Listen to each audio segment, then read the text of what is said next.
Prosecutors could decide to seek the death penalty in that case. Members of the public filling 4 rows of the courtroom to watch the hearing unfold. Luigi, want to say something? While outside, protesters rallied in support of Mangione and against insurance companies like United Healthcare. We should have not fired. We should have not fired. And Kara's here with me. And Kara, you were in the courtroom today. You could see Mangione up close as he entered this plea.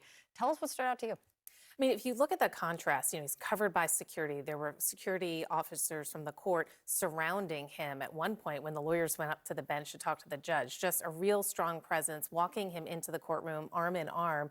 And then by contrast, he's very calm. You see his lawyer there putting her hand on his shoulder, emphasizing he's a young man, trying to draw that contrast that he's not the shooter, the killer that he's been charged with being. And also interesting in court, there were 4 rows for the public and they were filled. They were waiting online, just like the reporters, to get into the courtroom.